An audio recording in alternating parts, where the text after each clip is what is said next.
Hello, one and all. This is Nerdcraft here, bringing you a European ladder match here. Spawning on the lower left-hand corner of the Tall Dream altar is mouzThorzain, the one, the only Spoon Terran, and his opponent here spawning up on the upper left-hand cross positions of Tall Dream altar is the one and only Blue Zerg Motivation, i.e. LiquidSheth. Yeah, for anyone noticing, I've kind of been taking a little liking to Liquid General and LiquidSheth right now. It's a huge shout out to Team Liquid in general for being able to provide people like me with those uh, with those replays. And apparently, Sheth is a little shocked that Thorzain is on EU and not KR right now. So I don't think Sheth was expecting to come across Thorzain. So Stefan, huh? I wonder what Sheth is doing because he's Sean Simon Stefano. Oh no, is Sheth tricking Thorzain and thinking he's Stefano? Oh, that's probably not good. That's like, let's not poke the bear here. That is Thorzain, or lest he grab his spoons and slowly kill you. Oh no, apparently he's saying it's Morrow now. Oh dear. Yeah, again, though, thanks to Team Liquid for being able to provide these awesome replay packs to people like me, because people like Husky and Day 9, Total Biscuit, they are they're given replays, especially Day 9. He's given replays by like Grubby and and Sheth and all these guys. So it's very nice that not as well known casters are able to get these replays. But anyway, enough about that. And back to the game. Looks like Thorzain actually caught on, and he found out it is Sheth. So Sheth revealing that he is Sheth, and he is going to go for a 17 hatch, which is pretty interesting to do on Tall Dream. Well, not that it's interesting to see done a 17 hatch in general. I don't know if it's because of the typing or just because it is Tall Dream Altar, and he's about to scout cross positions. He actually, from that SCV, Thorzain will now, or not Thorzain, but Sheth will now know it is cross positions. And nice maneuver, avoiding that Marine there. So I think he's just trying to play a little more greedy by going up to 17 and then going hatchery before Overlord. And as we can see, Overlord is on its way. As soon as the spawning pool finishes, Queen going to come out, gas is going to be mined up to 100, then speed, and then spine crawlers for defense. You know, that basic stuff. And looks like Thorzain, this is a surprising thing from Thorzain, I want to point out. Thorzain almost never does this. He always builds his command centers at the mineral line. It's just a very interesting thing about him. He wants to be sure he can get those minerals right away. So this most likely is going to indicate a macro command center, macro orbital. He's going to get a high SCV count with these two, as well as mules. So he's going to pump as much minerals out of this one base as he possibly can. This can indicate that there's a one base play going to go out. But other than that, looks like Thorzain, he might just want to tech up really quick because he knows Sheth, and he knows that Sheth is known for being a fairly aggressive player. So as to whether it's going to be a one base play or just Thorzain's playing a little more safe than usual, we will find out. You can see 4 Marines in the middle of the map, going to put on some pressure, kind of feign that he's going to try and feign that 2 racks pressure. Now he's moving ahead after those links saw it, so we have a spine crawler coming up. And really, this is the standard reaction for when you think you're going to get 2 racks or you see a little marine pressure coming up. You just build a spine crawler and 4 lings, and you don't overproduce on the lings. We see Sheth is making 6 right now, which can be a little bit of an overreaction, but it's perfectly fine bringing his other queen over here. It's like the safe overreaction. That's the economical overreaction, if you will. But usually the only reason a Terran player would do that this early in the game, 4 Marines is not going to do that much damage against a 2-base Zerg. But the only reason is to, mind games. It's those mind games, which is really important in StarCraft 2. He's kind of saying that, oh, I'm gonna pressure you. I hope you have units. And then if he doesn't have units and he's a little shaky about it, he's like, oh no, I better create units. And he can wind up overproducing. Very basic stuff here. So now that we see that. Okay, we see that the second orbital is now finally going down, or not finally going down, but it is going down now. and 2 Hellions are coming up, so, and then followed up by another barracks, which was going to make another barracks, but decided to opt for a bunker instead. So this doesn't look like that standard Reactor Hellion into Banshee opening, but more a just Reactor Hellion opening. And here we see a third already going down. Just by the looks of this is going to be a macro orbital command. And ooh, nice wall off there from Sheth, making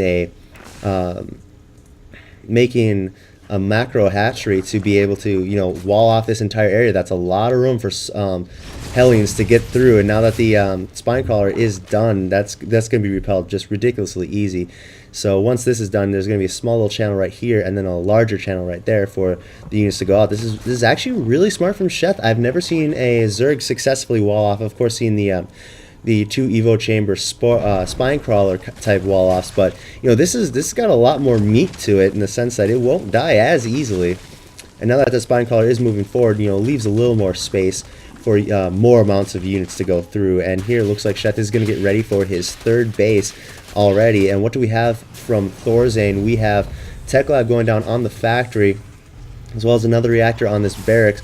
Most likely Thorzain is going to just get his stim and combat shield, then switch this over to that reactor, or the starport to this reactor is more likely, so he can start pumping out ridiculous amounts of medevacs very soon. And of course, we see the starport is going to go down on the reactor right there. Here we have 6 Hellions just poking around, trying to see if they can find any scouting lings or drones. Just try to deny that map control, which is always very important in this game. Second Spinecrawler being built right up here, and third one as well. So Sheth, he sees these Hellions. He knows that that Thorzain is kind of going to go for the economy right now. So he's just going to try and make sure he's safe. He's doing a stellar job in defense, might I add. He's not, you know, getting a lot of units at the same time, but he is just great static defense. He's making it very effective, and now he's getting ready to go on the offensive. 24 Lings just hatched. Roach Warren is just about to finish it right now. It did. Level 1 Carapace on its way, just about to finish as well, and these Lings are gonna take out all of these Marines. Now Thorzain, he might get a little alarmed knowing that there's this pressure coming up, but no, there is a tank and plenty of Hellions. Siege mode is not done yet. It is just done now. Level 1 weapons, ground weapons, is on its way for, well, level 1 infantry weapons, I should say, ground weapons for Protoss, on its way for Thorzain right now. And Baneley Nests, why am I looking in the Terran base for the Baneley Nest and the Infestation Pit coming up? So looks like Sheth, not Thorzain. I was about to say, it looks like Thorzain is going to want to start getting infestors out and go for that hive tech. But of course, that'd be very interesting to see a hive orbital command, a hive command as they might call it. Armory and second eBay coming up, so Thorzain going to really start teching heavy now. Third rocks are being taken out, and this will soon fly on over there. So it is currently 2 base to 3 base, soon to be 3 against 3. I wouldn't be surprised to see Sheth take another base here at all. There's interesting Zerg Lings going around, just hiding. This is very nice. This is what I like from Zerg players. This I honestly believe what sets really good Zerg players from just good Zerg players is just constant use of those Zerglings. They're constantly moving. They're being in different places at the same time. So like Thorzain might think, oh yeah, there's a bunch of Zerglings over here, but no, now they're over here and they can run in for the counterattack or even make an easy surround on Hellions or, you know, an entire army. It's just really great. It's something I love about Zerg players. And here we can see centrifugal hooks. I keep forgetting to do that, to put it on busy. I think this is like the second video in a row. Now you can see 5 infestors coming out for Sheth. I was going to say something about Thorzain. The third is being established right now, but I completely forgot. I'm kind of start wondering when Sheth is going to get his 4th up. He's going for hive tech right now, so there is no spire on the field. Very interesting enough, those roaches that roach warren hasn't even been utilized at all. I don't know if it's kind of like, it's weird to think that he might be playing mind games with this by, you know, a scan going down and a roach warren's there, so Thorzain thinking, oh, I have to, you know, get ready for roaches. But that seems like a bit of an expensive cost. And then you can see Zerglings getting a nice surround on these Hellions and taking them all out, but they go down taking out a significant number of Zerglings actually. And these Zerglings are going to go and do a massive run by. Thorzain has kept his third completely unprotected, but luckily Thorzain's reflexes are good enough, and he is able to get his SCVs out of there, losing only 3 by the looks of it. Good surround going up on the Marines. Might take on a tank. No, but no, these Marines are too powerful. They have level 1 weapons, and these Lings only have level 2 carrot. Oh, never mind. The Lings have level 2 carrot base. That is totally counterintuitive to what I'm saying. Drop going down, going to take out this 5th right here, but of course there's a 6th right over there, which now makes this the official 5th because this one was canceled. Going force cancel. Thors are on its way. Oh no, Sheth, that is not good. Losing 2 infestors for virtually free, just a handful of Marines. For 8 Marines, 2 infestors, that is an extremely cost-effective trade right there. You do not want to be doing that at all. Oh, Sheth, you gotta pay attention to your infestors, man. And Ultra Scatter, that's interesting. Coming up here for Sheth, he's not even bothering to get into the air, which is fascinating. I'm sorry, this is just utterly fascinating to me that no mutas are being made, let alone Broodlords. Man, this is very interesting. Sheth is going to keep it to a solely ground game. Oh man, pneumatized carapace coming up, so maybe going to get that. Going to get ventral sacks to do drops. Burrow now just finished. This medevac is going to spot this brand new hatchery, and it is not going to do anything. It did see it, of course. Oh, there you go. Thorzain finally realizing that, oh hey, there's a drop. There's destruction to be had, but luckily the Lings will come in before the cancel. Now this is going to be very vulnerable for Sheth, because look where his closest base is, and then you go all the way here. So there's going to be a lot of spine crawlers. There's going to be a handful of Zerglings and Banelings left behind, and this base is also being established as well. Sheth just trying to make sure that there's no multiple drops going on. That's why he split his army to both sides and dropping this, but not being noticed at all. So this hatchery is going to go down. And here we have Lings coming in, taking out some Marines. But the tanks get there in time, and this Thor is trying to dance, which they can dance, by the way. Slash dance Thor, they do the robot. It's hilarious. Sheth finally reacting to this this drop right here. 3 Ultralisks on their way, and another base, but another drop. Just Thorzain is everywhere at the same time. They are dead even in supply, and now level 3 weapons coming up for Thorzain, and level 2 armor, as well as level 2 vehicle weapons. And Sheth is getting his level 2 Zerg melee and chitinous plating and level 3 ground carapace. So this is gonna be pretty hard to kill off these ultras. I mean, the tank spread's nice, but there's just not that much tanks, and there's only 1 Thor. And here comes the stim in, gonna try and take out this hatchery. The siege tanks do have sight, so this is a lost cause. That last Marine does not go down, unfortunately, for Sheth. And a second Ghost Academy coming up here for Thorzain. He's getting Cloak. No, that's the Mobius reactor, not Cloak. So I don't know if he's going to make nukes or he's just going to get the Mobius reactor for snipes on the Ultras. I think Thorzain, if we look at what Thorzain can see, he does see the Ultra Cavern, and he's not seen a Spire yet. So I think he's just assuming that, yeah, it is going to be an all-ground army.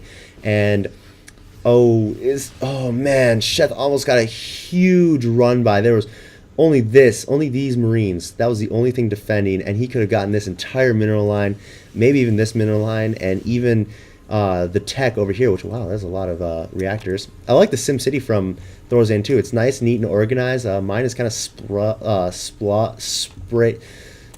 everywhere. I was trying to say splayed or something like that. Kind of bit of everywhere, so it's very nice. It's it kind of helps in the defense in a way where, the Lings come crashing in and they're going to be attacking these, and the Marines come out here and they can use this as a wall. It's very interesting, in fact.